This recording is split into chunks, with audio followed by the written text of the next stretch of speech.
Pour ne rien manquer, abonnez-vous maintenant. Et l'invitée ce matin, Aurore Berger, députée des Yvelines et présidente du groupe Renaissance à l'Assemblée nationale. Bonjour Aurore Berger. Bonjour. Le climat de violence dans le pays, entre l'histoire de la démission du maire de Saint-Brévin et puis l'interdiction également de la conférence à la Sorbonne aujourd'hui d'une chercheuse, auteure d'une enquête sur les frères musulmans. On en a parlé tout à l'heure avec Éric Nolot. Nous allons l'évoquer aussi comme la promesse d'emploi à Dunkerque. La France, est-ce qu'elle est capable de se réindustrialiser comme l'annonce Emmanuel Macron? Et puis réforme des retraites, projet immigration, quelques-uns des sujets donc encore à la une. Commençons donc par l'émoi autour de la démission du maire de Saint-Brévin qui jette l'éponge après des menaces et attaques liées donc au projet d'installation et d'agrandissement d'un centre d'accueil de migrants sur sa commune. Il va être reçu par Elisabeth Borne la semaine prochaine, mais jusqu'à présent, est-ce qu'il n'a pas manqué quand même de soutien de la part de l'État, du gouvernement?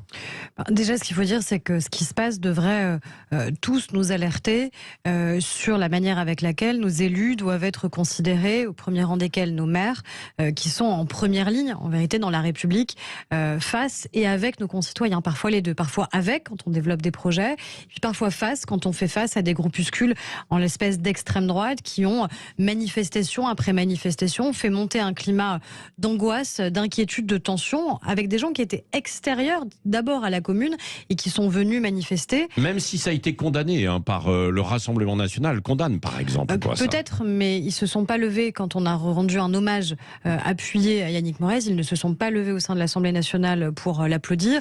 Et ils ont participé, certains de leurs représentants ont participé à certaines de leurs manifestations. On retrouve des écrits d'ailleurs d'un certain nombre de responsables du Rassemblement national. Oui, mais on peut s'opposer à un projet sur une commune. Après, c'est autre chose. La question, c'est pas juste est-ce qu'on s'oppose ou pas. Évidemment qu'on peut s'opposer dans une démocratie à un projet ou qu'on peut soutenir un projet. Encore heureux. La question, c'est comment on le fait, quel climat on instaure. Et le climat qui est instauré, qui est un climat de pression qui est mise, de manifestations régulières, puis ensuite qui monte sur non seulement de la menace, des invectives, de l'intimidation, mais jusqu'à une tentative, puisqu'à un moment, c'est quand même son domicile privé qui a été incendié un soir où il était chez lui avec son épouse. Donc on imagine quand même que le pire aurait pu arriver. Il faut que ça serve d'alerte très forte pour l'ensemble de nos concitoyens, pour considérer qu'encore une fois, pour plusieurs choses. Un, pour condamner évidemment de manière très claire et sans ambiguïté ce qui s'est passé à l'encontre de ce maire, cet élu de la République.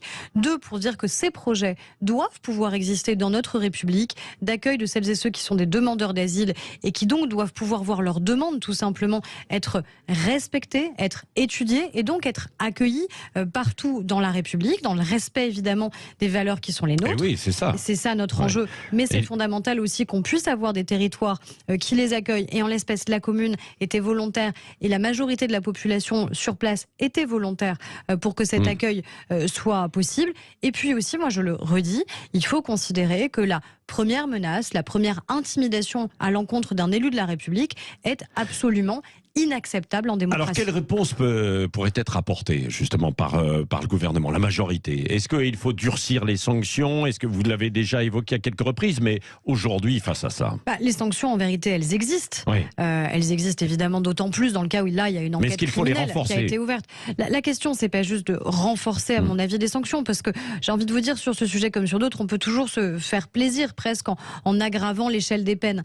Sauf qu'à la fin, et malheureusement, je sais de quoi je parle et les élus savent de quoi ils parlent, quand vous recevez au quotidien sur les réseaux sociaux des menaces, des intimidations, quand vous avez des appels anonymes, quand vous recevez des lettres de menaces à l'encontre de votre propre famille, de vos propres enfants, quand vous avez des gens qui viennent manifester dans votre jardin, c'est-à-dire au sein de votre domicile privé, il faudrait déjà qu'il y ait une condamnation claire, une condamnation unanime. Et en vérité, c'est pas le cas parce qu'on se dit finalement, il faut s'habituer à ce climat. Non. Est-ce que d'ailleurs, est-ce que ce ne sont pas les politiques qui eux-mêmes s'habituent à ce climat? Il y a de la violence politique. Vous l'avez dénoncé vous-même, de la violence dans les mots, dans le discours politique, quoi. Il y a deux choses. Il y a parfois, malheureusement d'ailleurs, une forme d'habitude à ça. Et on ne doit pas prendre l'habitude d'être menacé, d'être intimidé, parce que ça reste absolument intolérable.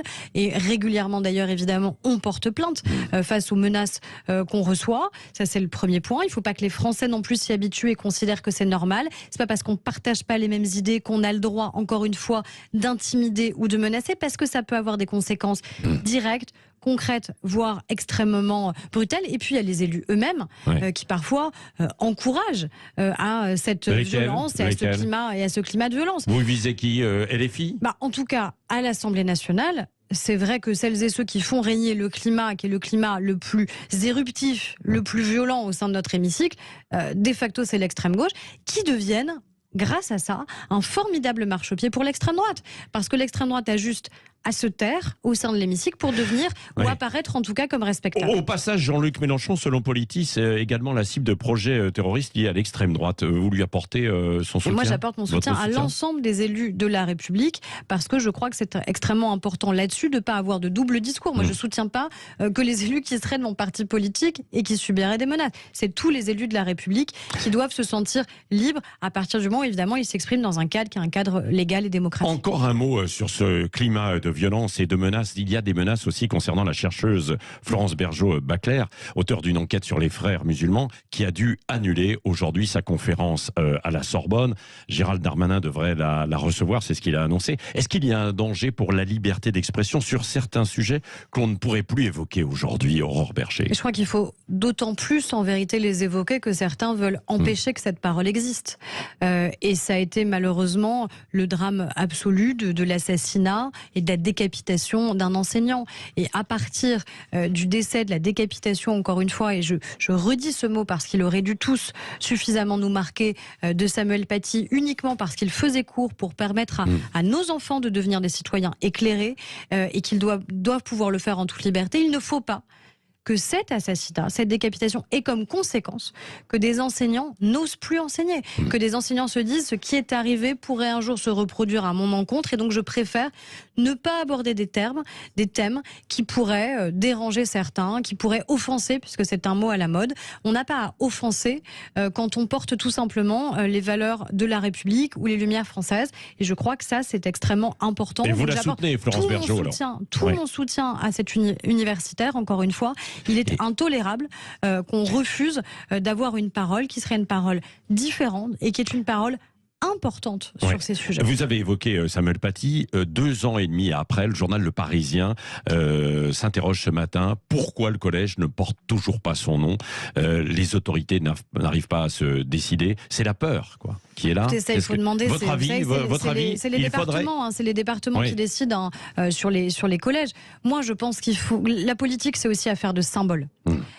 Et ce symbole-là, il est extrêmement puissant et fort. Alors, je peux comprendre peut-être que les enfants, les élèves, les enseignants n'aient pas envie, chaque jour qui passe, d'être raccrochés à cette histoire. Mais c'est une histoire, je crois, qui nous dépasse tous un peu et qui a suffisamment marqué notre pays et qui doit marquer notre pays suffisamment pour qu'il laisse durablement son empreinte. Et je crois que ce serait important, symboliquement, évidemment, que des collèges... Ailleurs d'ailleurs, dans d'autres départements évidemment, des écoles, des lycées, il y a eu quelques noms, prennent évidemment le nom de Samuel Paty en hommage au travail de nos enseignants et encore une fois à cette mission fondamentale qui est de faire de nos enfants des citoyens. Aurore Berger, Emmanuel Macron est aujourd'hui à Dunkerque, il ne parle que de réindustrialisation. On sent bien qu'au gouvernement, on veut montrer qu'il y a de l'optimisme, on veut tourner la page des retraites, sauf qu'elle n'est pas tournée, on verra ça dans un instant. Est-ce que la réindustrialisation est vraiment possible en France ? Déjà, elle fonctionne depuis 2017. C'est-à-dire que, vous savez, quand même, pendant 10 ans ou 15 ans, on a vécu sur cette fable qu'il fallait plus d'industrie dans notre pays.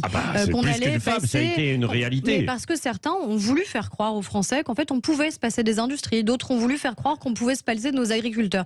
Et puis, tout d'un coup, il y a eu ce mot de souveraineté. Et dans la souveraineté, on se dit, en fait, avoir des agriculteurs qui font qu'on ne dépend de personne pour notre souveraineté alimentaire, avoir des industries qui font que sur des enjeux stratégiques, la production, elle se passe en France et qu'elle crée de l'emploi en France, à nouveau, c'est à la mode et tant mieux. Et non seulement c'est à la mode, mais surtout ça a des effets. On a 1,7 million d'emplois qui ont été créés depuis 2017 et Dunkerque, c'est un formidable exemple. Dunkerque, en 20 ans, c'est 6 000 emplois qui avaient été détruits.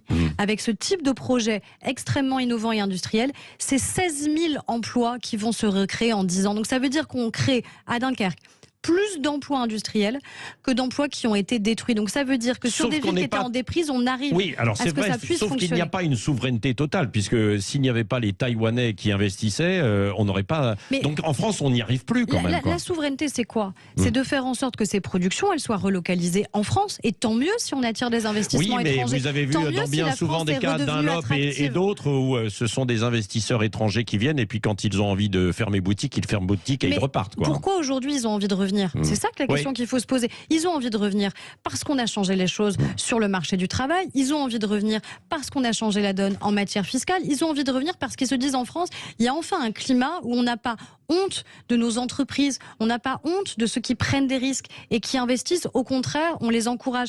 Pour la 4e année de suite, la France est le pays le plus attractif d'Europe pour les investissements étrangers. Donc ça veut dire qu'à nouveau, on est en haut du podium et qu'on est même à la première marche. Je pense que c'est bien aussi de souffler cet esprit d'optimisme et qu'il y a des effets concrets, parce que ça veut dire des millions de familles qui sont peut-être sorties du chômage grâce aussi à cette réindustrialisation, et des impacts aussi très concrets sur nos villes, sur l'aménagement du territoire, sur la manière avec laquelle on considère certains territoires. Donc moi, je pense que c'est bien aussi, pas juste pour tourner la page d'autres sujets, mais surtout parce que je pense que insuffler de l'optimisme dans notre pays, c'est une nécessité absolue. Oui, parce que le pays est fatigué. C'est ce que disait François Ruffin, les gens sont épuisés. Il était hier au micro de Jean-Jacques Bourdin. Surtout il s'il le dit à longueur de journée, c'est certain que ça ne va pas aider à avoir un climat optimiste. Un mot sur les retraites. La page n'est pas complètement tournée. Il va y avoir la proposition de loi du groupe Lyot pour abroger la réforme des retraites. Bertrand Pancher a été invité à ce micro mercredi. Il dit « Je ne voudrais pas que le gouvernement et la majorité fassent obstruction à l'étude de ce texte ». Qu'est-ce que vous pouvez lui répondre ce matin, Aurore Berger, puisque vous êtes la présidente du groupe Renaissance? Il y a beaucoup de choses évidemment à en dire.